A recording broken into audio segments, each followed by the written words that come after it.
तमाम ताजा बड़ी खबरें, ब्रेकिंग न्यूज हेडलाइंस एक ही करके तमाम बड़ी खबरें आपके सामने रखेंगे। सबसे पहली और बड़ी खबर में आपको बताएंगे दोस्तों कि वक्फ संशोधन कानून को लेकर के सुप्रीम कोर्ट के फैसले के खिलाफ जेपीसी के अध्यक्ष जगदंबिका पाल का बहुत बड़ा ऐलान। जगदंबिका पाल ने जो ऐलान किया है उससे मुस्लिम समुदाय में चिंताएं बढ़ गई हैं। किस तरीके से आगे इसकी पूरी जानकारी आपको देंगे। साथ ही साथ अगली बड़ी खबर में आपको बताएंगे दोस्तों कि वक्फ संशोधन कानून कराएंगे वापस, इस कानून को हर हाल में रद्द किया जाएगा, ये ओवैसी की तरफ से ऐलान करते हुए कल एक बहुत बड़ा विरोध प्रदर्शन किया गया है। उसकी कुछ तस्वीरें बताएंगे दोस्तों कि वक्फ संशोधन बिल के खिलाफ जो है यूपी के अंदर प्रदर्शन करने वाले 56 से ज्यादा लोगों के ऊपर मुकदमा दर्ज कर दिया गया है। यानी यूपी में तानाशाही अपने चरम पर है। किस तरीके से, क्यों यह मुकदमा दर्ज किया गया है, आखिरकार पुलिस करना क्या चाहती है, इसके बारे में पूरी जानकारी आपको देंगे। साथ ही साथ अगली बड़ी खबर में आपको बताएंगे दोस्तों कि 17 साल के बाद बीजेपी की पूर्व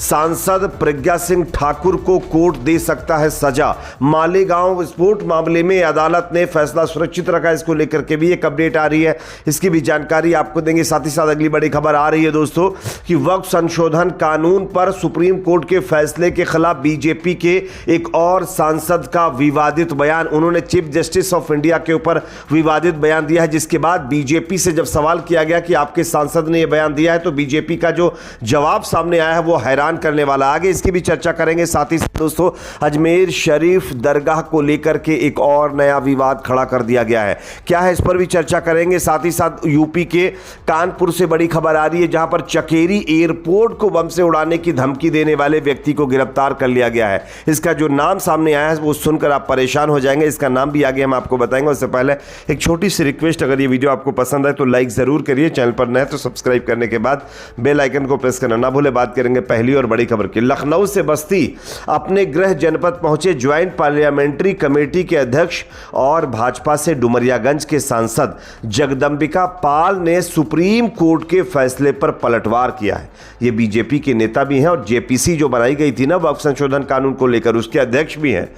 जगदंबिका पाल ने सुप्रीम कोर्ट के वक्फ संशोधन बिल पर लगाए गए रोक पर दो टूक में जवाब देते हुए कहा है, बिल तो आकर रहेगा। सुप्रीम कोर्ट में बिल के समर्थन में कई मुस्लिम संगठनों ने अपील दाखिल की है, इसलिए कोर्ट उन्हें भी सुनेगी और उसके बाद फैसला लेगी। बीजेपी सांसद और जेपीसी जो है कमेटी के अध्यक्ष जगदंबिका पाल ने वक्फ संशोधन बिल को लेकर बड़ा बयान दे दिया है। उन्होंने कहा है कि यह बिल पारित होगा और इसका विरोध केवल तुष्टीकरण और राजनीतिक सियासत के कारण हो रहा है। पाल ने कांग्रेस, सपा और ओवैसी पर बिल का अनर्गल विरोध करने का भी आरोप लगा दिया है। उन्होंने बताया कि वक्फ बिल पर जेपीसी में गहन विचार विमर्श हुआ, जिसमें मुस्लिम संगठन जैसे all India Muslim personal law board भी शामिल थे।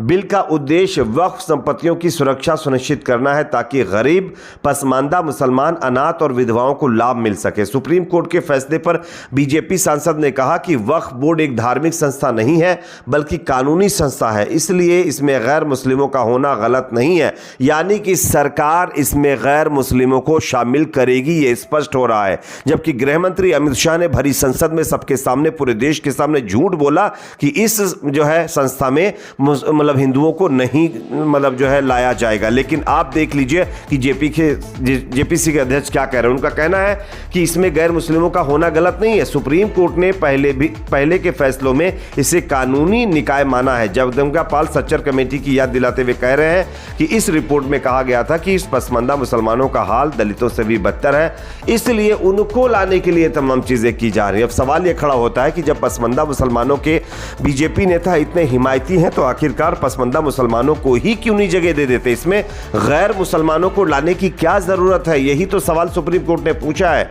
इस पर बीजेपी जवाब नहीं दे पा रही है। अब कह रहे हैं कि बिल तो हर हाल में आकर रहेगा, तो क्या बिल जबरदस्ती लाया जाएगा, ये देखने वाली बात होगी। एक और खबर दोस्तों सामने यहां पर आ रही है, वक्फ कानून वापस कराएंगे, विरोध प्रदर्शन में बोले ओवैसी। दरअसल तेलंगाना के हैदराबाद में वक्फ कानून के खिलाफ all India Muslim personal law board और ऑल इंडिया मजलिस इत्तेहादुल मुस्लिमीन जो है सड़कों पर उतरी है, जिसके बाद एमआईएम चीफ असदुद्दीन ओवैसी ने एक्स पर एक पोस्ट में कहा कि शुक्रिया हैदराबाद, वक्फ संशोधन अधिनियम के खिलाफ ये एकता का शानदार प्रदर्शन था। दरअसल एमआईएम चीफ ने कहा कि इस कानून को खत्म किया जाना चाहिए क्योंकि यह संविधान की भावना के खिलाफ है। कई संगठनों के प्रमुखों की भागीदारी के लिए आभारी हूं, ये भी ओवैसी ने कहा। उन्होंने कहा कि हैदराबाद शहर के पुलिस कमिश्नर और उनकी टीम को उनके सहयोग के लिए भी धन्यवाद देना चाहता हूं। यह शानदार आयोजन एमआईएम के पदाधिकारियों, विधायकों, विधान परिषद सदस्यों और पार्षदों की कड़ी मेहनत के बिना संभव नहीं हो पाता। ओवैसी ने शनिवार को कहा कि वक्फ संशोधन अधिनियम के खिलाफ प्रदर्शन तब तक जारी रहेगा जब तक इसे वापस नहीं ले लिया जाता। दरअसल ओवैसी ने अपने पार्टी कार्यालय दारुस्सलाम के अंदर एक बहुत बड़ा प्रदर्शन उन्होंने किया है, जिसमें लाखों की तादाद में लोग पहुंचे हैं।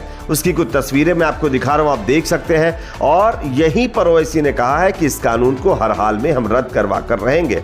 अब देखना होगा आगे क्या होता है, लेकिन विरोध प्रदर्शन तो ये काफी जबरदस्त था। एक और खबर आ रही दोस्तों, वक्फ संशोधन बिल के खिलाफ प्रदर्शन करने वाले 56 लोगों पर मुकदमा दर्ज कर दिया गया है। ये यूपी के अंदर मामला देखने को मिला है। यूपी में अलग ही तानाशाही चल रही है, ये लोगों का आरोप है।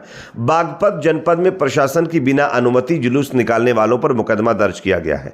जुमे की नमाज के बाद शुक्रवार को मुस्लिम वर्ग के लोगों ने जो है बिलोचपुरा गांव में जुलूस निकालकर प्रदर्शन किया था। पुलिस ने 56 लोगों पर एफआईआर दर्ज कर दी है। जिले के बिलोचपुरा गांव में जुमे की नमाज के बाद मुस्लिम वर्ग सड़क पर उतरा। सैकड़ों लोग सड़कों पर एकत्र हो गए।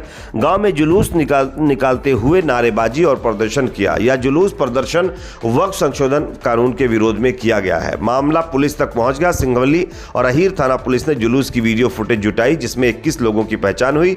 पुलिस ने 21 लोगों को नामजद और 35 अज्ञात व्यक्तियों के खिलाफ मुकदमा दर्ज कर लिया है।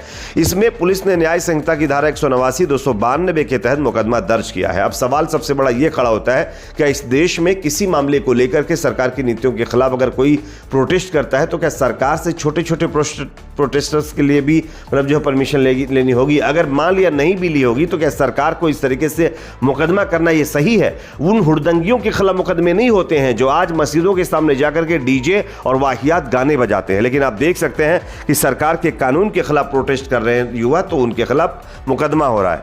एक और बड़ी खबर दोस्तों सामने आ रही है। 17 साल के बाद प्रज्ञा सिंह ठाकुर जो बीजेपी की पूर्व सांसद हैं, उनको अब कोर्ट सजा दे सकता है। आप देखिए स्क्रीन पर खबर। मालेगांव में साल 2008 में हुए विस्फोट मामले में 17 साल बाद कोर्ट ने फैसला सुरक्षित रख लिया है। विशेष एनआईए अदालत ने महाराष्ट्र के नासिक जिले के सांप्रदायिक रूप से संवेदनशील मालेगांव में हुए बम विस्फोट मामले में लगभग 17 साल बाद मुकदमे की सुनवाई पूरी होने की उपरांत शनिवार को फैसला सुरक्षित रख लिया है। मुंबई से करीब 200 किलोमीटर दूर मालेगांव में एक मस्जिद के पास मोटरसाइकिल में लगाए गए विस्फोटक से 29 सितंबर 2008 को हुए धमाके में 6 लोग खत्म हो गए और 100 से अधिक घायल हुए थे। अभियोजन पक्ष ने शनिवार को अपनी अंतिम जो है लिखित दलीलें दाखिल की, जिसके बाद मामले की सुनवाई समाप्त हो गई। इसके बाद विशेष न्यायाधीश ए.के. लाहोटी ने मामले को फैसले के लिए 8 मई तक स्थगित कर दिया है। अब देखना होगा कि क्या प्रज्ञा सिंह ठाकुर को सजा मिलेगी। माना यह जा रहा है कि प्रज्ञा सिंह ठाकुर को यहां पर सजा मिल सकती है। एक और बड़ी खबर दोस्तों सामने आ रही है। निशिकांत दुबे बीजेपी के सांसद की तरफ से सुप्रीम कोर्ट के सीजीआई पर अभद्र टिप्पणी की गई है। संसद से पारित वक्फ संशोधन बिल 2025 को लेकर सुप्रीम कोर्ट में चल रही सुनवाई को लेकर देश में राजनीतिक भूचाल आया हुआ है। देश के मुख्य न्यायाधीश संजीव खन्ना को लेकर की गई बीजेपी सांसद निशिकांत दुबे की टिप्पणी पर अब बवाल मच गया है। सीजीआई को गृहयुद्ध भड़काने का जिम्मेदार ठहराते हुए निशिकांत दुबे की तरफ से यह विवादित बयान दिया गया था। अब जब बीजेपी से पूछा जा रहा है कि आपने के नेता ने ऐसा बयान दिया, आपका क्या कहना, तो बीजेपी कह रही कि हमारा उस बयान से कोई लेना देना नहीं है। यानी कि कोई गलत बयानबाजी बीजेपी का नेता करे तो बीजेपी पल्ला झाड़ लेती है। यह दिखाता है कि किस तरीके से बीजेपी अपने सांसदों को फ्रीडम दे रही कि आप जाइए बयान दीजिए, उसको तो किनारा कर ही लेना है। एक और बड़ी खबर आ रही है दोस्तों अजमेर दरगाह को लेकर। अब अजमेर दरगाह को एक और विवाद में फंसाने की तैयारी चल रही है। आमदनी चढ़ावे और खर्च की जांच अब सीएजी करेगी। बताया जा रहा है कि विदेशी फंडिंग का आरोप यहां पर लगाया गया है, जिसके चलते अब सीएजी इस पर जांच करने वाली है। देखना है आगे क्या होता है। एक और खबर कानपुर से सामने आ रही, जहां पर चकेरी एयरपोर्ट को बम से उड़ाने की धमकी देने वाले व्यक्ति को पुलिस ने गिरफ्तार कर लिया है। बताया जा रहा है कि मोहित सिंह नाम के इस व्यक्ति को कानपुर एयरपोर्ट को बम से उड़ाने की धमकी देने के मामले में अरेस्ट किया गया है। खैर, इस पर आपकी राय कमेंट सेक्शन में रखिए। वीडियो पसंद आए तो लाइक करिए, शेयर करिए, चैनल पर नए तो सब्सक्राइब जरूर करें।